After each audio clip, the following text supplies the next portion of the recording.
That's what, I didn't mind it when they saw it. I snuck up. I'm so sorry. I know, thank you. That's my daughter's.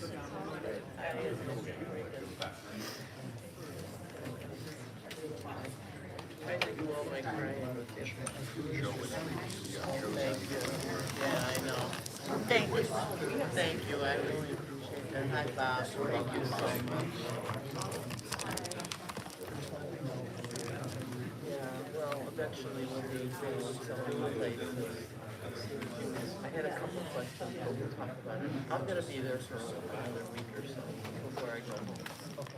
Thank you.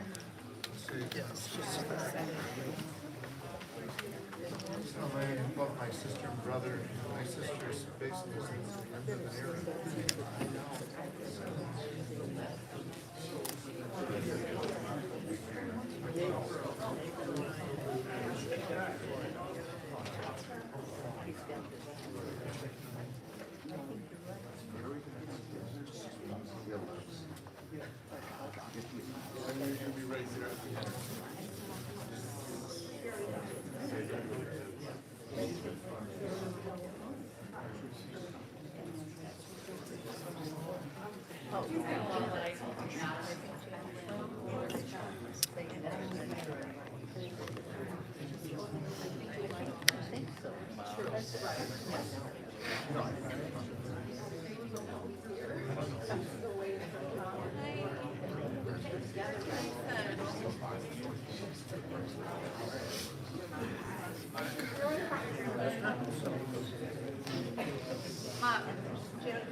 And Grandma.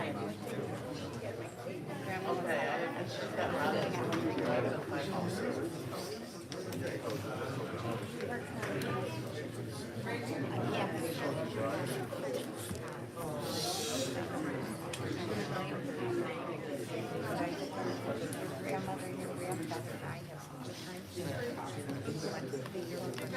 Stop! Hey, Angela, are you Uncle? You're related to Donna. You look like I think that's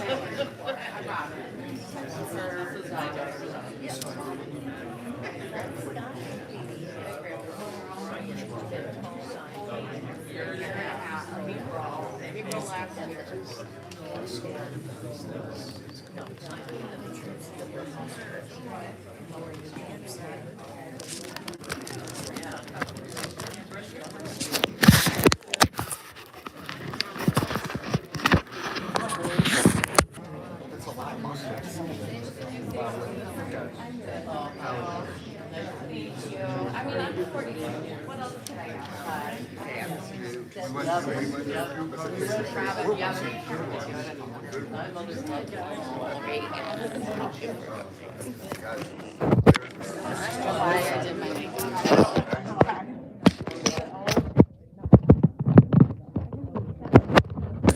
powdered.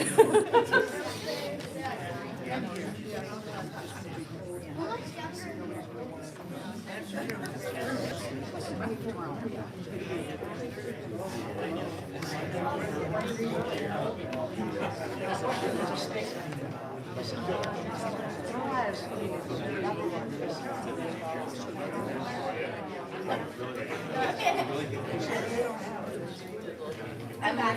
I'm listening. I'll tell them. Slowly. Slowly. Well, it took them a long time. I have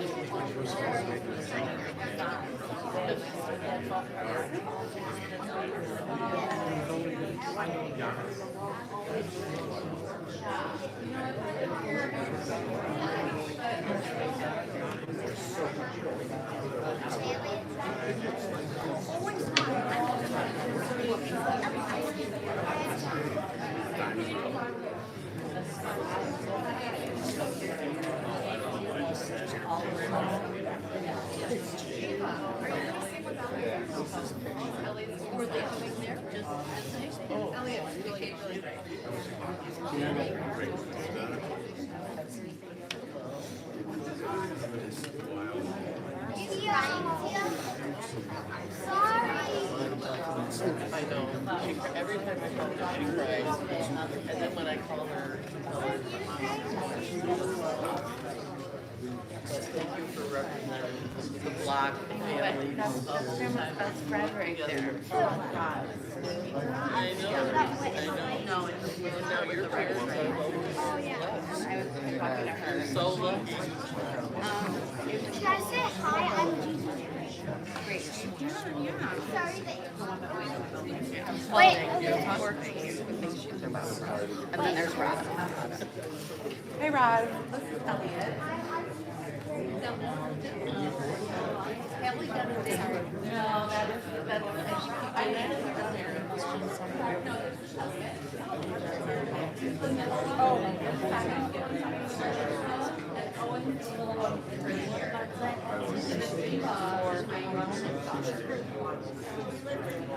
She lived down the hall from me, right next to the elevator. Yes. Like that's they did everything. We wanted to just dinner with him.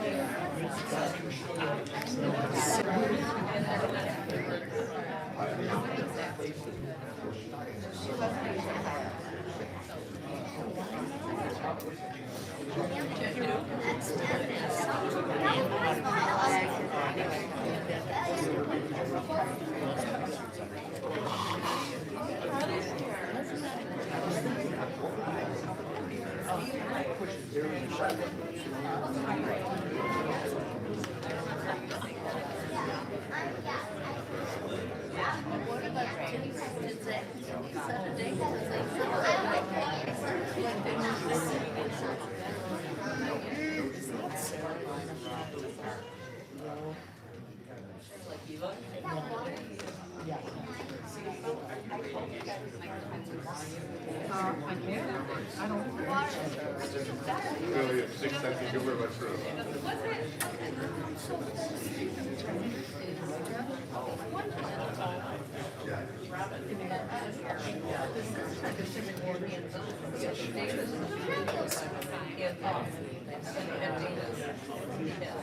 Sure. I mean, I'm also reading that other poem. Is there a way? Squeeze a couple more bench there. No, please don't. We want to get people seated. We don't want someone to stand for someone. We'll get everyone seated. Thank you for offering to take care of it. No, you are. We got one. Leland, come sit. No, we got one seat here. Yes, I'm like No, it's like a, is there a middle seat there? yeah, Mark, is someone sitting next to you? Scott, this is freezing a lot. I'm going to record the service in case. Okay. No. Oh, you're gonna sit, okay. And then read it.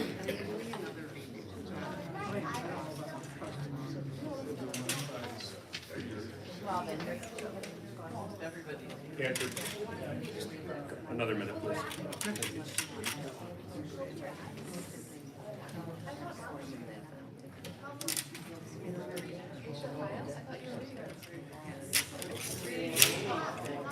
Shauna, did you want to read it?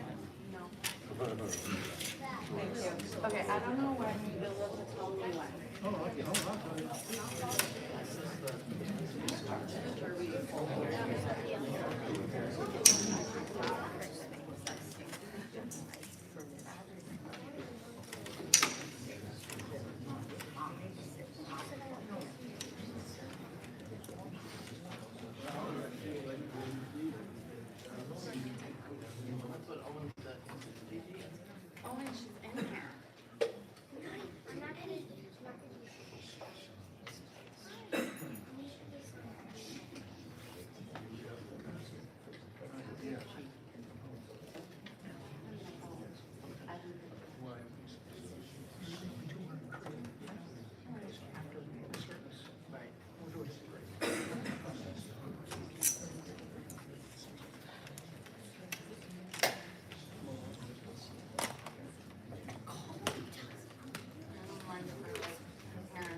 Okay.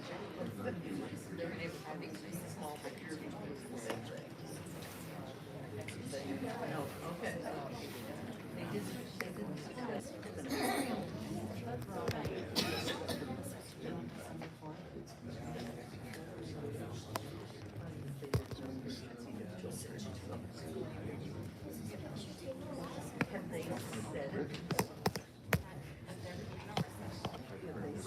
They don't?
Ladies and gentlemen, thank you all for coming.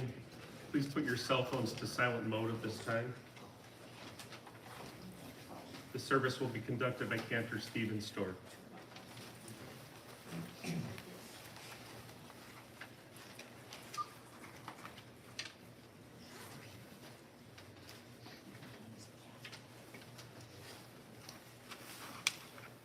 I would invite you, please, to add your voices to the service by reading with me the 23rd Psalm. The Lord is my shepherd, I shall not want. He maketh me to lie down in green pastures.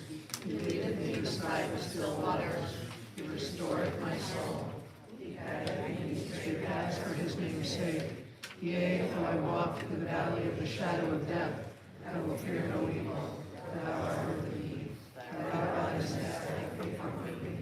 Thou preparest a table before me in the presence of mine enemies. Thou hast anointed my head with oil, my cup runneth over. Surely goodness and mercy shall follow me all the days of my life, and I shall dwell in the house of the Lord forever. I ask you to focus and ponder for just a moment on the one sentence, yea, though I walk through the valley of the shadow of death, I will fear no evil. What does that mean? To me, it means that moments such as this, these valleys, these moments of depression, emotional depression, feel like a valley. They feel as if we're lost.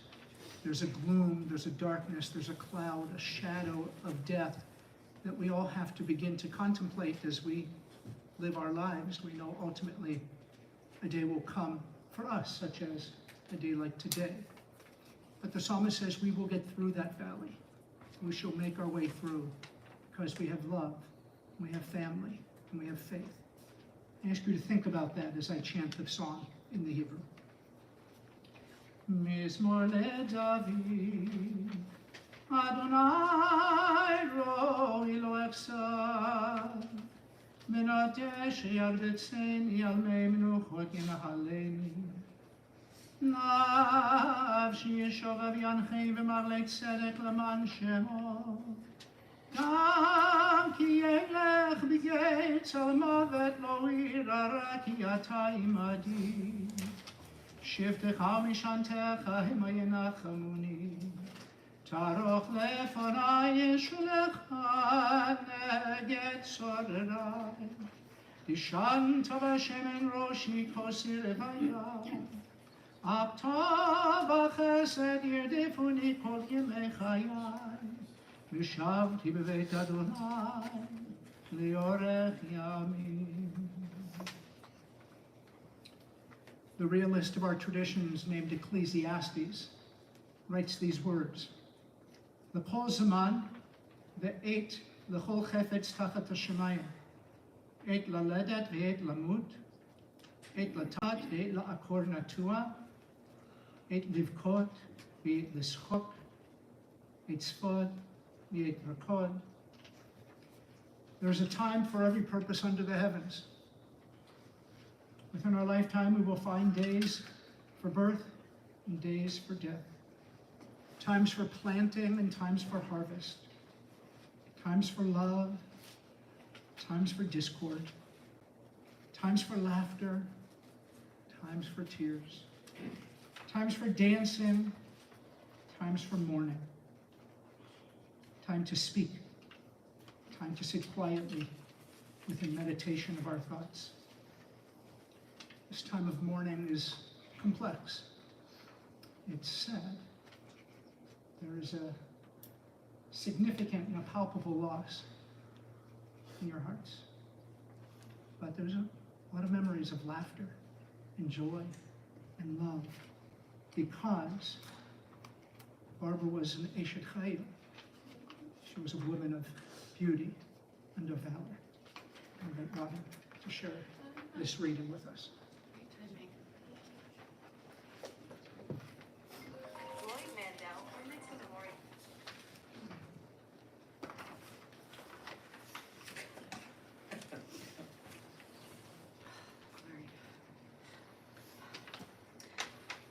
אשת חיל מי נמצא, ורחוק מפנימי מגרע, פתח בלב בעלה, ושאלה לא יחסר.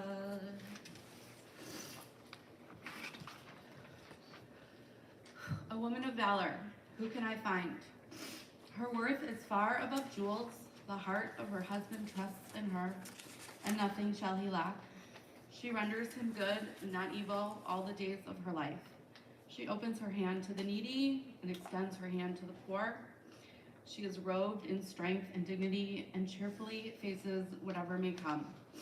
She opens her mouth with wisdom. Her tongue is guided by kindness. She tends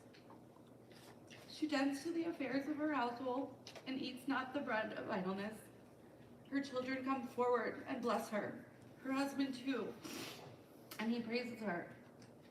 Many women have done superbly, but you surpass them all. Charm is deceitful and beauty is vain, but a God-fearing woman is much to be praised. Place before her the fruit of her hands. Wherever people gather, her deeds speak her praise.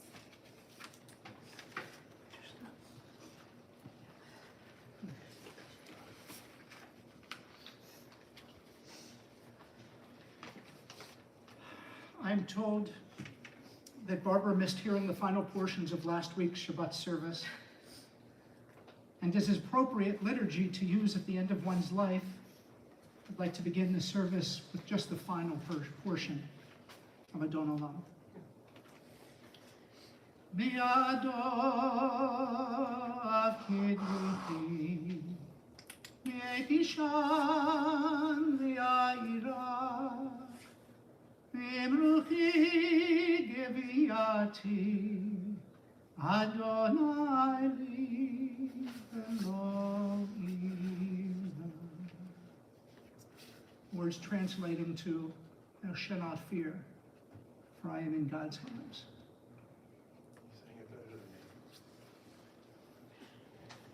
As families cleaned off the wax drippings from the Hanukkah menorahs and packed them away Monday night, I imagine many of us began to look ahead to next family gatherings, likely New Year's Eve. For Barbara's family, there was a looming cloud of concern that there might be a need to gather even before then. And you were correct. It was a blessing that Barbara miraculously, like the temple menorah, lasted throughout the holiday. But soon thereafter, in the comfort of her own home, she took her final breath and she closed her eyes.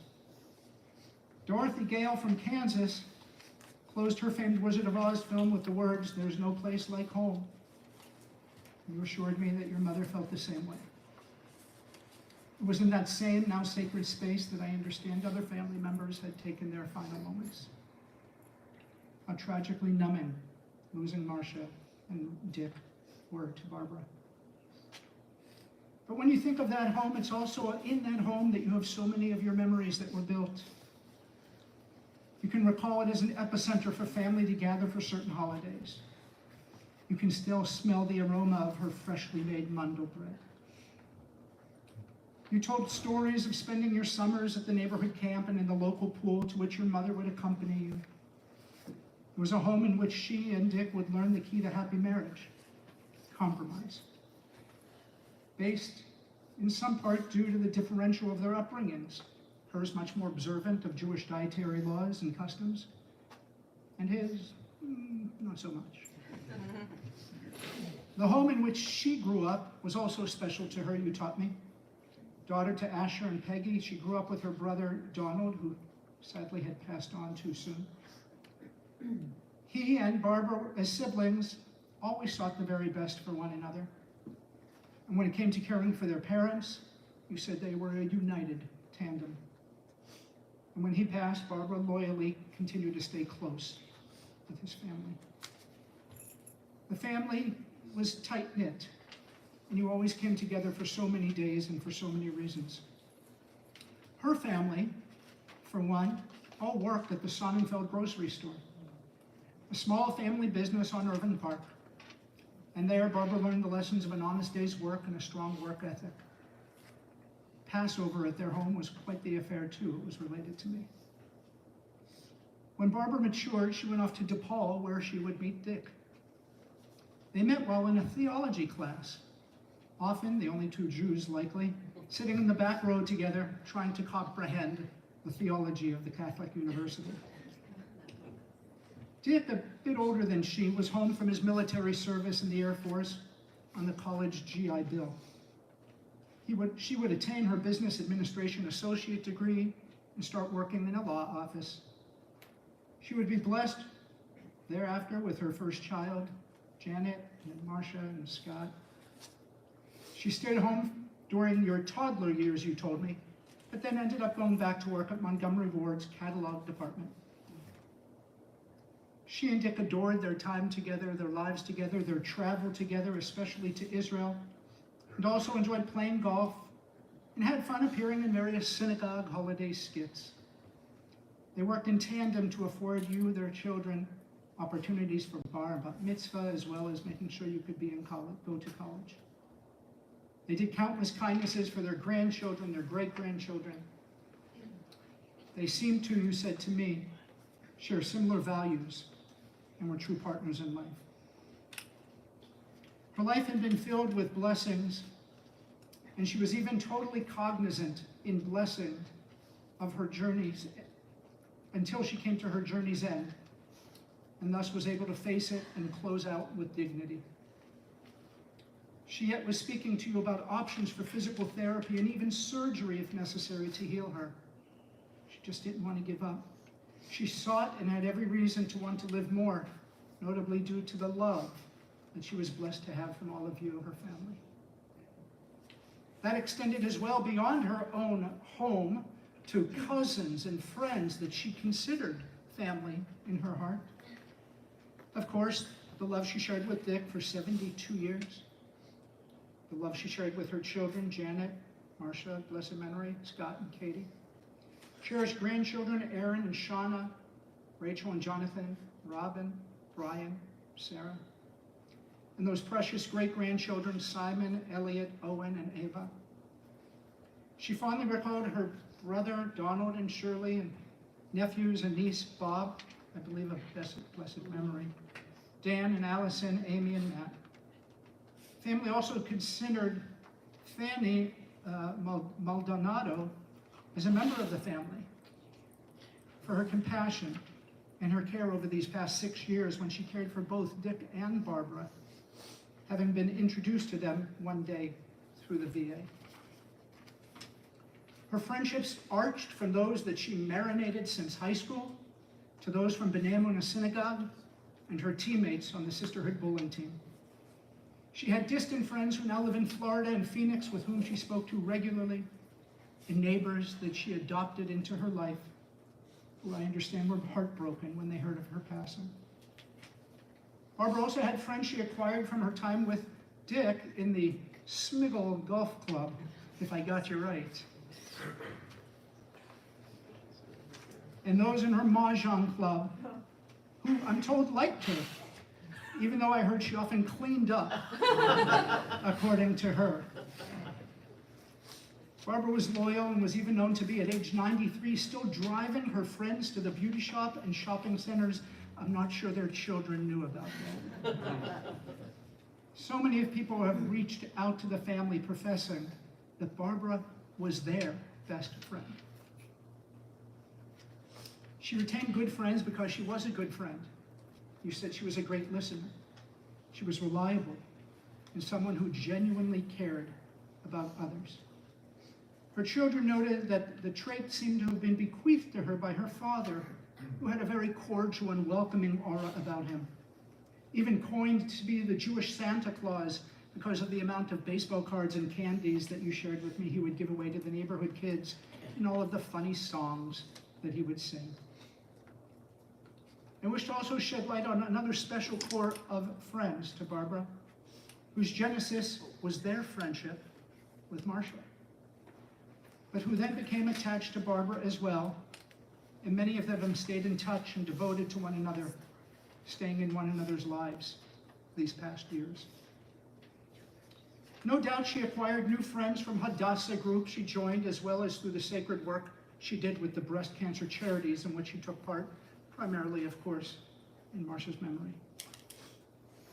Barbara may have gone gently into that good night, to quote poet Dylan Thomas, but she was not passive when it came to trying to battle her illnesses throughout life. At age 82, she would be diagnosed with breast cancer and survived until her final days. When Dick passed on, she also had to battle to learn to be independent and to work through her sorrow.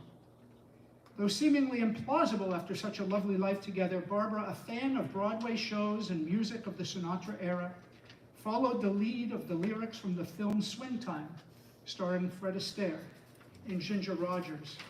The lyrics offer, "Nothing's impossible I have found, for when my chin is on the ground, I pick myself up, dust myself off, and start all over again." And that she did. She would focus on life. She wanted to live that life and to give her very best, the best of herself, to her family. She was close, quite close, with Dick's family and her in-laws and the extended family. Cousins Dan and Allison, Bob, Amy, and Matt were equally beloved and centerpieces to her daily thoughts. Her great-grandchildren were a driving reason for her to stay alive and active. She attended so many of your basketball games, piano recitals, theater productions to express her joy of being in your life. She mustered her will to take her final trip to go to San Francisco for Ava's birthday. San Diego. San something. She did everything right for you, bar locking you out of the house, or locking herself out of the house one time when she was supposed to be watching the kids. How disappointing it is that she will not be physically in attendance for the upcoming bar mitzvah. But she had the joy of hearing, Simon, your muftir portion that you chanted along with her as she chanted the blessings. Some of her last utterances were her concern about having that big Torah sheet by her side, and she does. She purposely gifted money for each of you on your birthdays and would find immense nachas, joy, in knowing that ultimately one day you will go to college if you can afford it. She would take time to find one-on-one time with each of you. Brian, by going out to dinner, he recalled that Grandma was loving but stern when she needed to be, like the little lecture that he received the time he threw a golf club on the par 3 course in Skokie. He defined her as being pretty savvy with technology for her age, and it was she who introduced him to solitaire and free cell on computer or one's tablet. He's left with fond memories of outings with Grammy and Grandpa, such as the par 3 golf, the miniature golf, the bowling, the horseback riding, and going to children's theater. Barbara focused singular concern as well on her dear Sarah. She spent time worrying about you living in the city, She even shopped with you to find a mezuzah to add some spiritual coverage over your home, and suggested you buy a companion pet to keep you safe, and to be very careful parking out on the streets in the snow. How special it was to be in the April Club with her. Sarah's birthday, April 5th, Barbara's the 7th, and Katie's the 9th. She was sure to never forget to plan a girls' afternoon out for the April birthdays, for instance, such as lunches at Wildfire or Di Pascara. But you said that always took place in May due to Passover and tax season. Of course, there were other times that you'd shop at Lord & Taylor in Old Orchard, where one of Barbara's best friends, Betty Cherney, could help you out with the employee discount over at Neiman's before you went to lunch at Neiman's. Robin, as well, was regularly in touch with her Grammy. When she lived here, she always drove her grandma different places, and when Barbara was in the hospital, Barbara would remind everybody that Robin is going to take her to the salon to get her hair done before the bar mitzvah. She must have said it over 20 times, you told me. The last time she traveled, we visited Robin in Tucson, and you went to see Wicked. You both loved musical theater, and when Robin was little, her Gigi and her papa came to all her recitals and would sit through 2 hours of a performance if only to see Robin's 1 minute on stage. Erin, her first grandchild, was the one who made her what she always longed to be, a grandma. And the inclusion of Shauna into the family, I'm sure, upped his value. Way. Rachel was someone she was told to love, so you didn't feel bad. No. A constant companion, a reassuring hand holder throughout so much.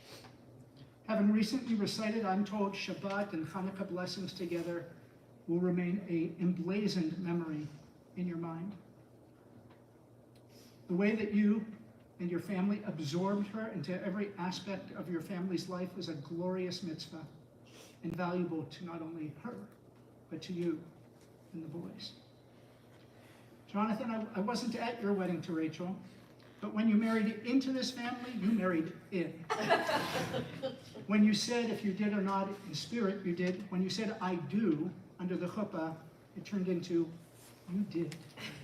You did, and you did so much, I'm told, to enhance Barbara's life. Sitting by her side in the hospital and always being her designated driver after family gatherings were not simply acts of courtesy, but of deep appreciation, an expression of your respect and your love. No doubt the reason you earned the title Wonderful Husband.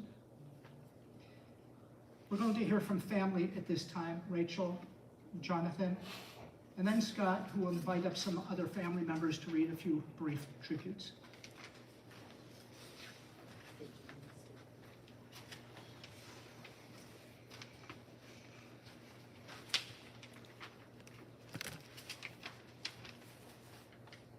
See how much I can get through.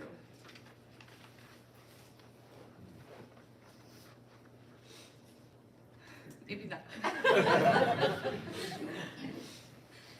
Before I begin, I just want to personally thank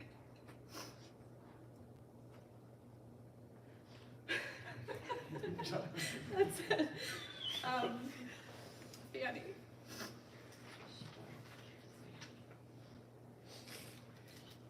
For your time, your dedication, and your love that you shared with both of my grandparents. My mom describes you as an angel sent down from heaven to take care of these two people that we love so much, and we couldn't be more grateful. Thank you.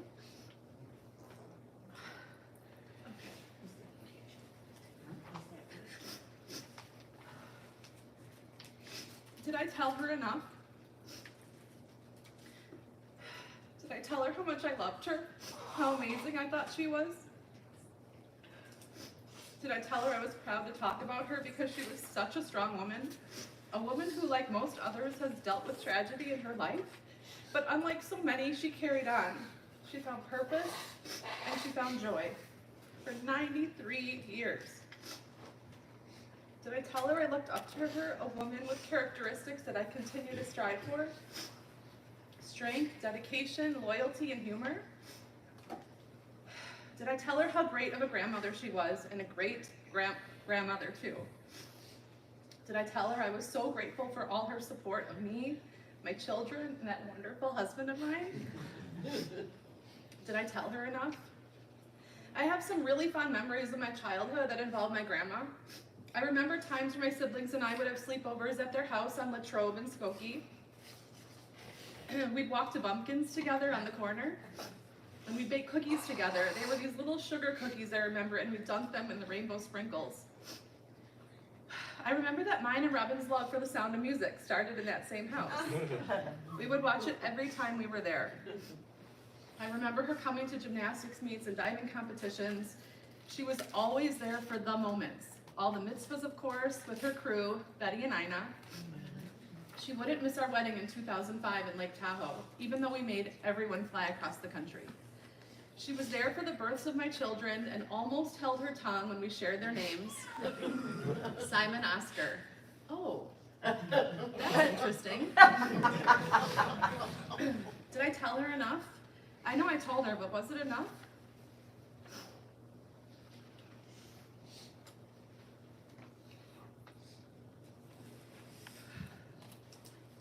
These last 3 weeks have been such a roller coaster of emotions. From thinking this was a minor stroke and that she'd get back to the McDonald's drive-thru in no time, to a major stroke where it looked like a new normal would be in some sort of nursing home, to watching her slowly die over the next 2 weeks, knowing that a nursing home and long-term care was never ever something that she wanted. I feel so lucky that I could spend so much time with her these last few weeks. Fortunate that she was still lucid enough for most of that time and able to communicate with me.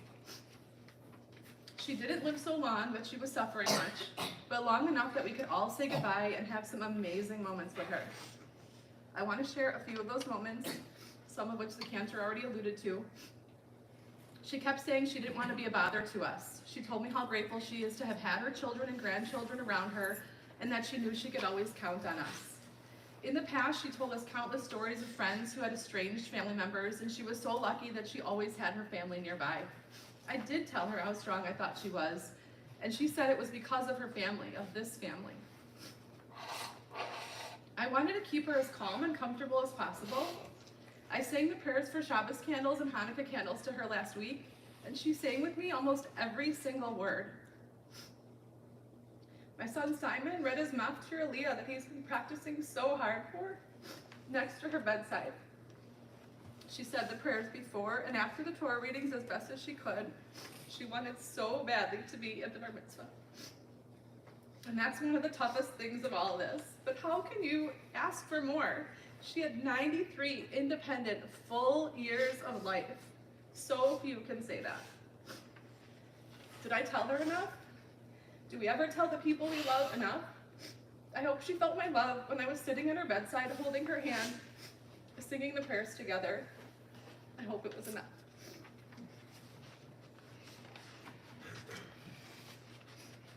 You even got me to well up, which is a lot. Sit down.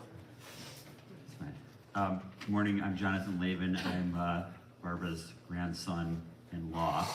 And at this point, the only grandson-in-law, but that might change, who knows. And there's nothing imminent, I'm just, saying it's possible. Appreciate everybody being here. I'm still in a bit of shock that I'm here this morning eulogizing Barbara Bosley. When one is 93 years old, one knows the end could be near, but she was doing so well, was so mentally sharp, was driving, despite our recommendations to the contrary, was playing mahjong unequally with her group, as was mentioned previously by Cantor, and attending all family events with enthusiasm and vigor. The day before she was hospitalized, she came to our kids' piano recital and had a great time. She was even a little annoyed that we insisted we pick her up and drive her home because it was daylight and she'd be fine driving herself. But here we are, and we must do our best to celebrate her while simultaneously mourning her. She became a wife at 19 years old. She became a mother just after turning 21. She was done having kids soon after turning 27. She became a grandma soon after turning 47. At 74, she cared for her daughter who was dying of cancer, and she became a great-grandma, our Gigi, at the ripe young age of 80. It's the last one, becoming Gigi, I want to focus on because her 4 great-grandchildren are here. Simon, Elliot, Ava, and Owen, I hope you know and can appreciate how amazing it was to have her in your lives, and how present she was and how with it she was. There might be some people in this room who were alive when their great-grandparents were living, and some might even have memories of them. But not many can say that their great-grandma hopped in a hot tub with them at 93 years old, or flew out to the West Coast to visit them at 92 years old. Simon's bar mitzvah was the next big event on her checklist, and I thought she was a shoo-in to make it, as it's just around the corner on February 11th. I pictured her beaming and being grateful to be there and be around family for such a wonderful and important milestone, but it was not meant to be. Life and death does that sometimes. Kids, take those memories of her, create a space in your mind and in your hearts to remember her energy, her strength, how much she enjoyed being around you, and hearing about all of your trials and tribulations, roses, thorns, and buds. She certainly had her share of all of those, but pressed forward and stayed strong for us all. Barbara, Grandma, Gigi, you were beloved, you were respected, you were cherished. We will miss you terribly, but have so many treasured memories we'll carry with us forever. I don't need to say, may your memory be a blessing. You were a blessing and always will be to us.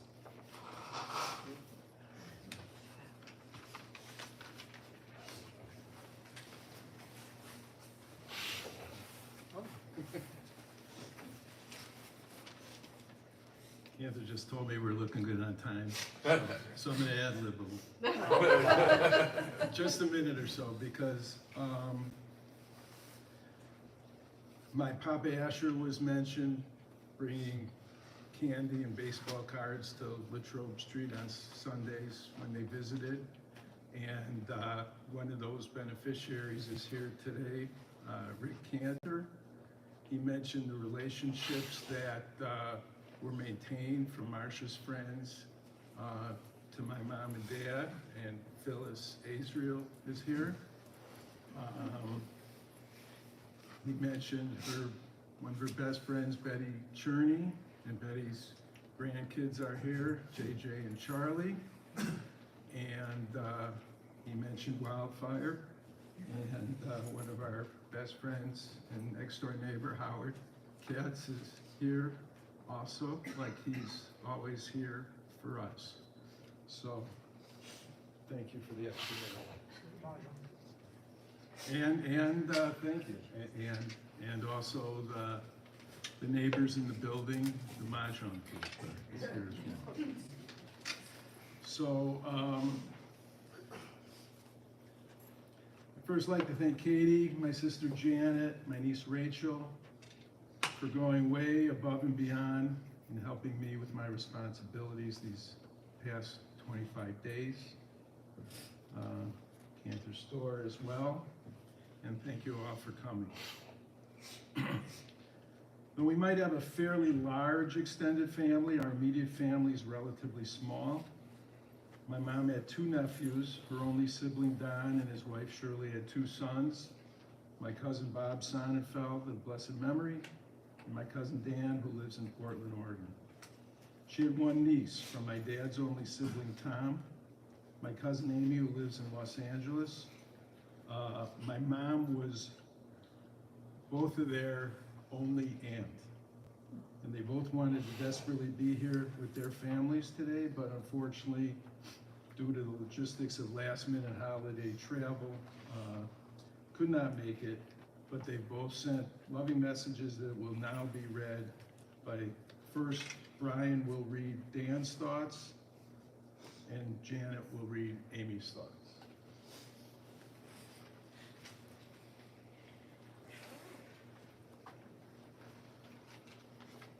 I personally want to thank all you guys for coming to pay respects to my grandmother. She's a wonderful woman, and I appreciate the love and support in this room today.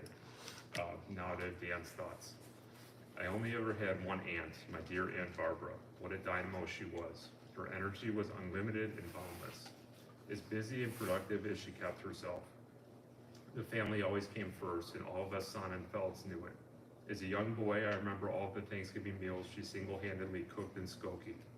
She never forgot that on Thanksgiving Day, we were also celebrating my birthday. I remember beautiful birthday cakes and cool birthday presents every Thanksgiving at the Bosley's home. Dick used to get great toys from the Mostel Company. In fact, none of our birthdays or anniversaries were ever overlooked. This, of course, was well before a Google Calendar. She had the best organizational skills of anyone ever. My father knew he could always count on her when their parents were sick or if we needed anything. Even when my brother Bob was having challenging moments in the nursing home that he resided in, she would make every effort to invite him over to her house or out to a restaurant to brighten his day. That always meant a lot to me as he didn't get out often enough. It was Barbara who made the decision to call the fire department and have them break into the house in Wilmette when my mother was too ill to answer the phone. When I married Allison, my wife immediately felt like she was a part of Barbara's family, and so did my children, Nate and Lizzie. I was so excited when she and the rest of the Bosleys came to my daughter's wedding. It wasn't easy for my aunt to make the trip, but she made it. Recently, Barbara and I used to talk for hours on the phone about the Sonnenfeld side of the family in England, which she and I knew little about. One of our newly discovered English relatives has currently been researching our genealogy. Barbara was so excited to find out about their lives and discover new pictures of them. I told our cousin of Barbara's passing, and he told me that he'd always wanted to do a Microsoft Teams or Facebook chat with her. He felt so close to her, even though they had never met or spoken. Of all my many memories of Barbara, the one I cherished the most was dancing with her at my daughter's wedding. She was such a strong woman, so full of life, always looking forward, never back. Truly a force of nature. I hope she's dancing in heaven now.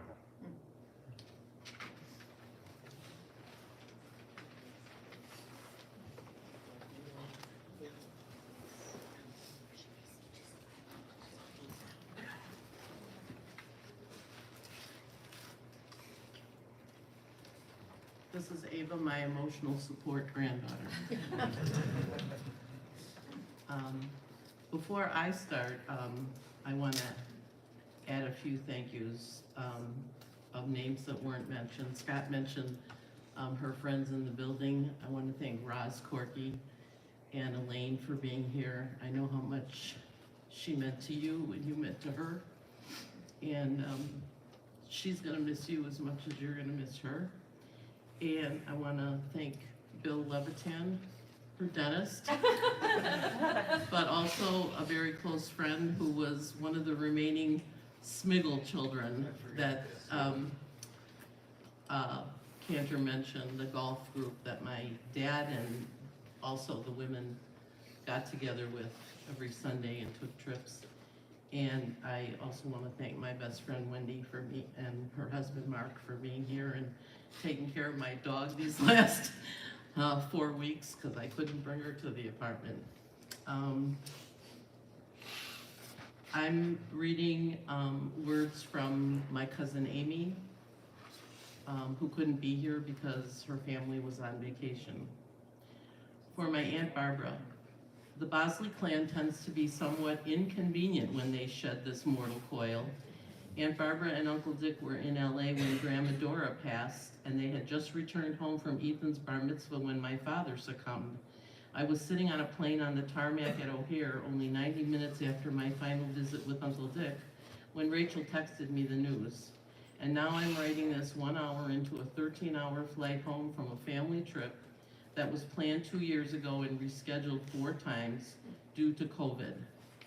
Bad timing perhaps, or maybe a spiritual decision by them to make sure that we who remain are focused on our lives, not their deaths. I am very sad I cannot be there in person to celebrate Aunt Barbara's amazing life, but I know she would insist that I not make any fuss or change any plans and instead enjoy the final moments of a long-planned vacation with my bear boys. I am so grateful I spoke with her one last time before we left. Barbara Bosley was my only aunt, and I was her only niece. For someone who grew up in an environment fraught with change, she and Uncle Dick were one of the rare constants in my life. Being around her, I absorbed the value of creating a joyous Jewish home and family, the importance of investing in friendships, and the model of a long and successful marriage. She filled in a lot of holes for me, providing information to which I had limited access. How funny my late mother Jean was, how complicated my grandmother Dora and grandfather Ben's relationship was. She was a living historical repository of family information. Of my father's early career, she clipped every review and story about him. Of the Bosley and Hyman lineage and cousins, there are many, and it's hard to keep track. Don. Many small details that added up to something monumental for me. An only child growing up 2,000 miles away with one sick parent and the other well-known, circumstances that made my life feel anything but normal. Our Thanksgiving pilgrimages to Skokie remain cherished memories because she made me feel safe and a part of something big and grounded and meaningful. I loved walking Corky, that's our dog Corky, not Corky, from the building, around the block together. We didn't have a dog. Our treks to Lord and Taylor on Michigan Avenue with Grandma Dora, and later to Old Orchard in Skokie. Despite the geographical distance, she was a unique role model for me. Neither my mother nor my stepmother were Jewish. My Aunt Barbara was the best of what it means to be a Jewish mother and inspired me to raise my sons to know and respect their Jewish heritage. She and Uncle Dick loomed large over many Jewish pillars of my life. My wedding and Ethan and Ryan's B'nai Mitzvahs, amongst many other family events, something for which I am deeply grateful. Both my father and I marveled at how strong Aunt Barbara was, a rock of fortitude and grace. Over the years, while nurturing her own ever-growing family and working part-time, she cared for her mother, Grandma Dora, her daughter Marcia, her beloved Dick, and in many ways, my father after my mother died. She always invested in life rather than sorrow, never wallowing in grief, though she most certainly carried it in her heart. As you all probably know by now, she drove herself to her favorite drive-thru en route to the hospital after, well, not en route to the hospital, but after suffering a stroke. L'chaim. My father Tom adored Barbara. As I said in my eulogy for Uncle Dick, my father marveled at what his brother and sister-in-law achieved. Their large family circle of friends, community ties, extensive travel, lives lived to the fullest. She was the big sister he never had, and he was her little brother. Dad often shared with me how much he loved her and how happy she made Dick. Near the end, just as my father wanted to make it to his grandson Ethan's bar mitzvah, and Barbara really wanted to make it to her eldest great-grandson Simon's bar mitzvah this coming February, she told me, and I'm sure others, that this was one penultimate wish she had, an event she was living for after Uncle Dick passed, again focused on life. I know she will be there just in a different way than any of us planned or hoped for, in spirit, in our hearts, if not in person. On Wednesday around noon local time, touring the old city of Istanbul, we heard what initially was thought to be a midday call to prayer. But after a few minutes, our tour guide noted that it was actually an unusual call to mourn, a funeral call to gather. Incredibly, I knew at that moment that Aunt Barbara had passed, somehow feeling that Dad and Uncle Dick were letting me know in a beautiful way, mournful, spiritual way. They were all together now. Jean, Tom, Dick, Barbara, the final passing of a generation. I think that fact makes me the saddest, as it's the end of an era. Janet, Scott, and I have a lot to live up to in continuing a legacy of putting family and Jewish life first, of investing in human connection, and of focusing on life, even in the face of pain and sadness. I am confident we are up to the task. I intend to honor her life by aspiring to the example she set, a life well and fully lived. Her memory will always be an inspiration and a blessing. Love, Amy. And before I sit down, everybody's been thanked except my brother Scott, who has really taken the reins as far as taking care of Mom and helping us all get through these final days. And so I want to thank him and my sister-in-law Kate and my niece and nephew Brian and Sarah for all their love and support. We've been together like every night since before Mom passed and after. And it's just wonderful to have, and my kids are all there, and it's wonderful to have all this family around us at this time. And Mommy, Daddy, and Marcia, please rest in peace.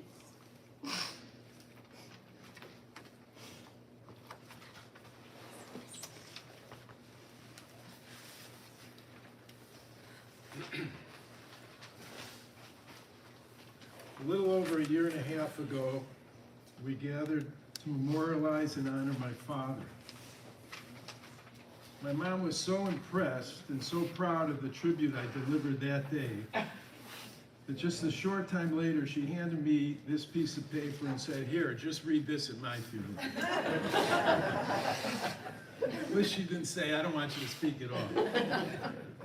I took the paper and threw it in a manila file folder and actually didn't look at it again until a few days ago. Then yesterday, preparing for today, I flipped the paper over and printed on this other side was the mourner's Kaddish in Hebrew.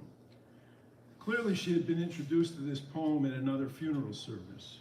Nevertheless, some, if not all, the words must have moved her, and I guess she hoped that at least a line or two moves you too here today. Here to read, "Shed Not Too Many Tears," is my niece, Robin Miller.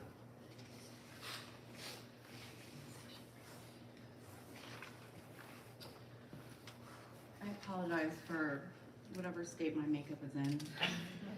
I read this poem a couple of nights ago, and it made me think of a quick story about Grandma. She was born a long time ago, and the world was a very different place, but she rolled with the technology. She had a smartphone, and she texted, and this past summer, I did spend a lot of time with her because I was here for like 5 weeks and I wanted to borrow her car. So if I had her car, that meant I had to take her to all her appointments and stuff. But it was I loved the time that we spent together. And every time I took her to an appointment or whatever, she always had like just one or two things that she needed me to do in her apartment before I left. And it ended up being like 15 things. So she was all stressed out because there was something wrong with her computer and she couldn't log on to her Bank of America to check her balance. And I was like, "Grandma, you can check it on your phone." And I downloaded the app and I set her all up, which is a whole nother story because her landline or cell phone have the last same 4 digits. And she was so excited. Now she could check her Bank of America balance every 5 minutes. And she looks at me and she goes, "Can you do that with Morgan Stanley?" And I was like, "Grandma, I can do that with Morgan Stanley."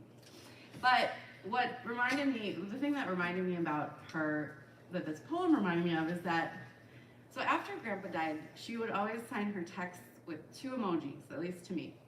The old lady with the bun and the kiss, the lip mark. But before Grandpa died, she always signed her texts with a crown and a top hat, because she was the queen. So, you'll see why that's relevant in a minute. Whew, sorry, I'm shaking a little bit.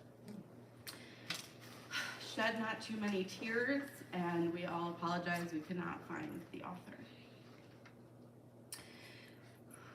Shed not too many tears when I shall leave, especially you with whom I have smiled. I would not have you sorrowful or sad, but joyfully recall the glorious companionship we have had, and thank God for it all. Say not that I have died, that this is death. Say that I enjoyed each mortal breath. My life was a blessing in the living. My life was blessed in the giving. Life to me was a challenge, but I was happy to live. My life's work was well done. My life's road was well run. And my life's crown was well won. And now I need to rest.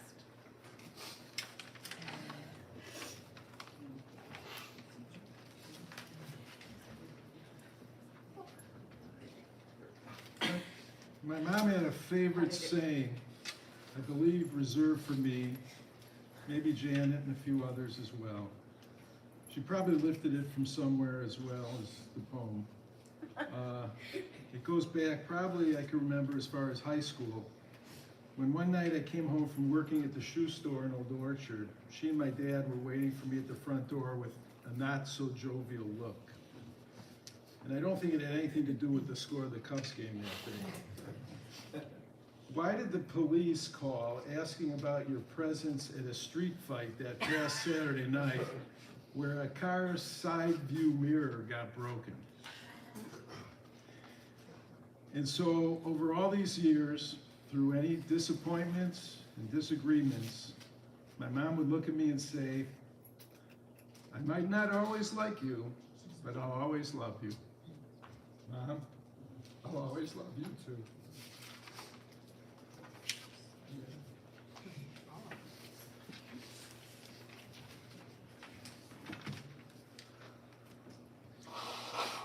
Scott, you shared with me the other day that you were going to the hospital to see your mother, and the radio was playing some eerily coincidental songs such as Live and Let Die, Keep Hanging On, and Phil Collins' Take Me Home. You really felt that was some sort of omen to you. In the Mishnah of Pirkei Avot, Rabbi Jacob says, this world is just a lobby before the world to come. So prepare yourself in the lobby so that you may enter the banquet hall. It's a nice thought, a banquet hall in heaven. Maybe he meant a cabaret, where Richard is waiting for her on the dance floor. You said that that was possibly her favorite Broadway show, Cabaret, and she favored this song. You probably know. What good is sitting alone in your room? Come hear the music play. Life is a cabaret, old chum, come to the cabaret. What good's permitting some prophet of doom to wipe every smile away? Life is a cabaret, old chum, so come to the cabaret. Come taste the wine, come hear the band, come blow your horn, start celebrating. Right this way, your table's waiting. Start by admitting from cradle to tomb, it isn't that long a stay. But life is a cabaret, old chum, and I love a cabaret. I imagine she did. I imagine she did. She enjoyed the celebrations of life with all of you, and you shall yet have many as a family, though she will be up at the nightclub, if you will, of heaven with Dick. And we know for sure that she will be playing mahjong because according to the magnet on her refrigerator, if there isn't mahjong in heaven, I'm not going. And but one day the clock will strike 12 at midnight, and people will sing Auld Lang Syne, bidding a farewell to the year and bringing in a new one. And by extension, it's another sentimental touch to today as we bid farewell. The clock has struck 12. And a woman who has witnessed her fair share of New Year's Eves in these 93 years will be a beautiful memory. The words, though, say, should old acquaintance be forgot and never brought to mind. That part doesn't apply. Because this acquaintance, with whom many of you have had long, long years, Barbara Bosley, will not be forgotten. She will never be out of mind. It has become part of your heritage and is your legacy to maintain as the generations of this family continue to grow. So today, tonight, tomorrow evening, raise a glass, toast her life, and know that soon you too shall have another reason to dance. Amen. Before we come to the final memorial prayer, we have one more tribute by Elliot to sing a brief portion of a song called... who's the producer?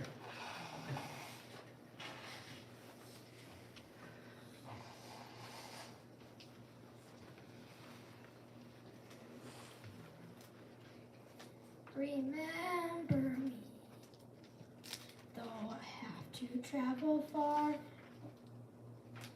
Don't wait.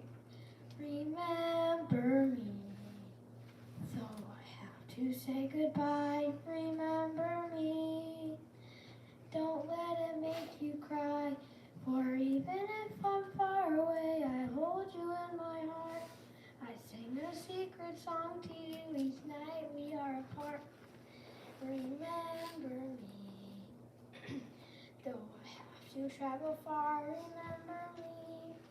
Each time you hear a sad guitar, know that I'm with you the only way that I can be. Until you're in my arms again. Remember me.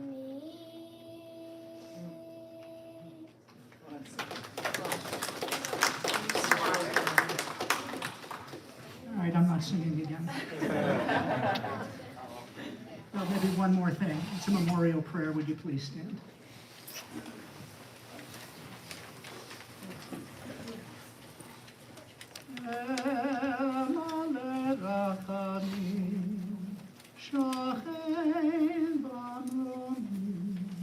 המצא מנוחה נכונה תחת כנפי השכינה ומעלות קדושים וטהורים זוהר רקיע מזהירים את נשמת ברכה בת אשר ורבקה שלחה לי עולמו בגן עדן תהא מנוחתה ענה על רחמים הסתיריה ושאת כנפיך לעולמים וצרור בצרור החיים את נשמתה אדוני הוא נחלתה ותנוח בשלום על משכבה ונאמר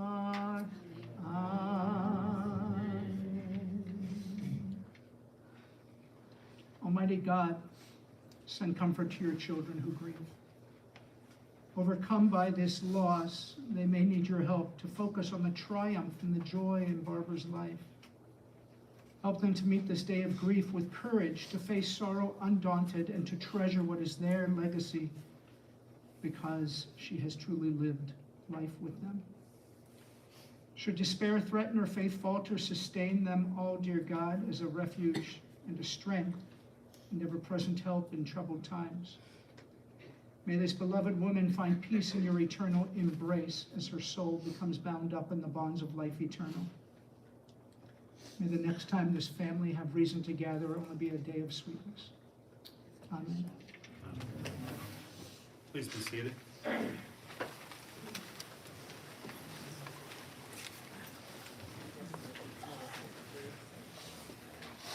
My name is Lloyd Mandel. I'm a fourth generation funeral director. One of the good things that actually came out of COVID, and there were many, was live streaming of the service for people that can't come. We had 13 devices signed in, and we actually had about 70 some people here today. So about 100 people for a woman who's in her 90s is very unusual these days, but I just wanted you to all know that. Also, I wanted to mention that I used to work with a cantor who then turned to be Rabbi Pavel Slavensky. Did you know yeah. And Pavel had a deep baritone voice, deeper than any other cantor I've ever heard. But it was Pavel who would always read "Shed Not Too Many Tears When I Shall Leave," especially you with a smile. And I do know the whole poem, but I'm not going to say it again. But if you want to test me after the interview, I can tell you. But he would always, Pavel was in Yugoslavia and joined up with the Allied forces as a teenager during World War II, and he would always tell people what a privilege it is to be here, to pay tribute to a woman, and be able to just say these nice things that Hitler took that all away from him. And he would realize that the funeral that you're having today, it's a privilege, and people like Pavel didn't have that privilege. He didn't even know where to visit his families. Because your mom found the poem, I know I used to include it in our programs, and I'm sure she got it at one of the funerals we were at, because nobody else knows it. But it was always, Pavel would always finish his funerals with that. We're gonna go ahead and proceed with the interment. And the way we do that is we line up the funeral procession facing east, even though the gravesite is all the way to the west. But I would recommend that you follow the hearse, because that's called the levaya, the escorting the deceased to their final resting place. After the interment, the family's returning to the Lavin residence. The information's in the programs that we've handed out, but it's in Northbrook at 3127 Oliver Lane, and that'll be for the remainder of today. The following have been asked to act as pallbearers: Aaron and Shauna Miller, Rachel and Jonathan Lavin, Robin Miller, Brian Bosley, and Sarah Bosley. At this time, if everybody would please rise, and if the pallbearers would please come forward.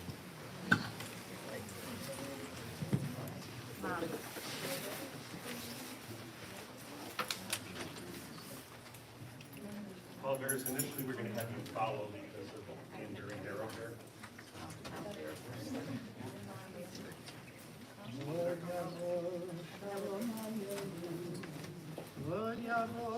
Shalom Aleinu, Od Yavo Shalom Aleinu ve'aguna. Od Yavo Shalom Aleinu, Od Yavo Shalom Aleinu, Od Yavo Shalom Aleinu ve'aguna. Salam Aleinu ve'al kol ha'olam, salam, salam, salam. Aleinu ve'al kol ha'olam, salam, salam. Od yavo shalom aleinu, Od yavo shalom aleinu, Od yavo shalom aleinu ve'al kulam.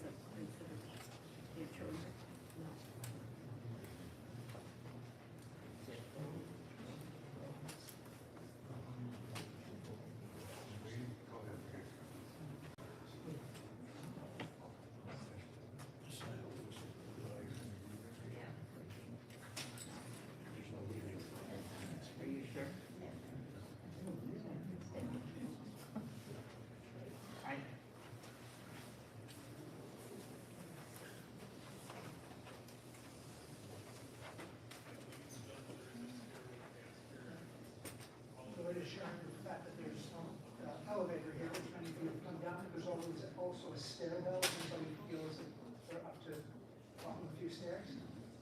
What's it back? You can make that convenient for you. I'll show you this way.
We will continue with the interment in about 5 to 10 minutes. Just go back to the web page and you can click on the interment portion, and there's another live stream video that will be starting.